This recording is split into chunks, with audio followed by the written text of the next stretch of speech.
একবার এক লোক নিজামুদ্দিন আউলিয়া রহমতুল্লাহি আলাইহি এর খেদমতে দোয়ার জন্য হাজির হলো। লোকটি বলল, হুজুর, আমি খুবই পেরেশানির মধ্যে আছি, আমার জন্য দোয়া করুন, আল্লাহ তাআলা যেন আমার পেরেশানি দূর করে দেন। জবাবে নিজামুদ্দিন আউলিয়া রহমতুল্লাহি আলাইহি বললেন, ভাই, আপনার জন্য কি দোয়া করব? আমি তো বড় বড় পেরেশানির মধ্যে পড়ে আছি। লোকটি ভাবতে লাগলো, আমরা দুনিয়াদার মানুষ, আমাদের পেরেশানি থাকতে পারে, হুজুর বুজুর্গ মানুষ, ওনার আবার কিসের পেরেশানি? লোকটি মনের লুকানো কথাটি গোপন রাখতে না পেরে জিজ্ঞাসা করে বসল, হযরত, আপনার আবার কিসের পেরেশানি? উত্তরে নিজামুদ্দিন রহমতুল্লাহি আলাইহি বললেন, ভাই, আপনি একটি পেরেশানির মধ্যে আছেন, আর আমি 4টি পেরেশানির মধ্যে আছি, যার সমাধান এখনো খুঁজে পাইনি।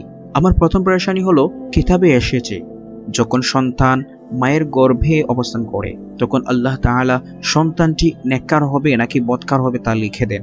আমি নিজামুদ্দিনের জানা নেই যে আমি কি নেককারদের অন্তর্ভুক্ত নাকি বদকারদের অন্তর্ভুক্ত। আমার দ্বিতীয় পেরেশানি হলো, কিতাবের মধ্যে আছে যখন কোনো মানুষ ইন্তিকাল করে তখন সে জান্নাতি হলে তার রূহ জান্নাতের বিশ্রামাগারে আইল্লিয়িনে চলে যায়, আর জাহান্নামী হলে জাহান্নামের অংশে সিজ্জিনে চলে যায়। কিন্তু আমি নিজামুদ্দিনের জানা নেই যে আমার রূহ আইল্লিয়িনে যাবে নাকি সিজ্জিনে যাবে।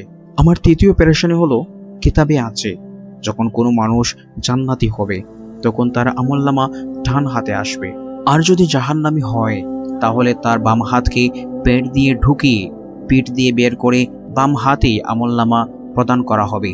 আমার জানা নেই আমার আমলনামা ডান হাতে আসবে নাকি বাম হাতে আসবে। আমার চতুর্থ পেরেশানি হলো, আল্লাহ তাআলা কুরআনুল কারীমে বলেছেন, কিয়ামতের দিন আল্লাহ তাআলা বলবেন, আমতাজুল ইয়াউমা আইয়ুহাল মুজরিমুন, অর্থাৎ হে পাপিষ্ঠরা, আজ তোমরা পৃথক হয়ে যাও। সেদিন বদকার এবং নেককারদের 2টি কাতার থাকবে। আমার জানা নেই যে সেদিন আমি নেককারদের কাতারে থাকব নাকি বদকারদের কাতারে থাকব।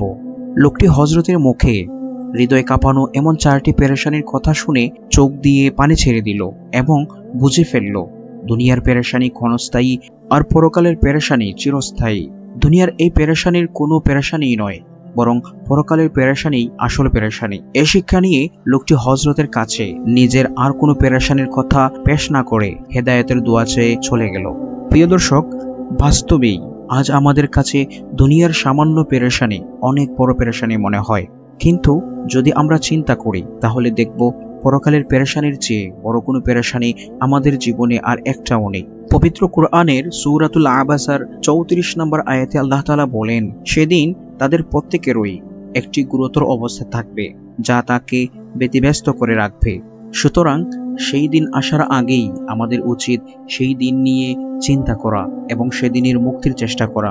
সূরাতুল বাকারার অন্য আরেকটি আয়াতে আল্লাহ তাআলা বলেন, আর তোমরা সেই দিনের ভয় করো যেদিন তোমাদেরকে আল্লাহর দিকে ফিরিয়ে নেওয়া হবে, অতঃপর প্রত্যেক ব্যক্তিকে সে যা উপার্জন করেছে তা পুরোপুরি দেওয়া হবে, আর তাদের প্রতি কোনো জুলুম করা হবে না। প্রিয় দর্শক, আজকের ভিডিওটি এই পর্যন্তই। আল্লাহ তাআলা যেন আমাদেরকে দুনিয়ার পেরেশানি বাদ দিয়ে পরকালের পেরেশানি করার তৌফিক দান করেন এবং রাসূলুল্লাহ সাল্লাল্লাহু আলাইহি ওয়াসাল্লামের সুন্নত অনুযায়ী আল্লাহ তাআলার ইবাদত করার তৌফিক দান করেন। আমিন। সবাই ভালো থাকুন, সুস্থ থাকুন। আসসালামু আলাইকুম।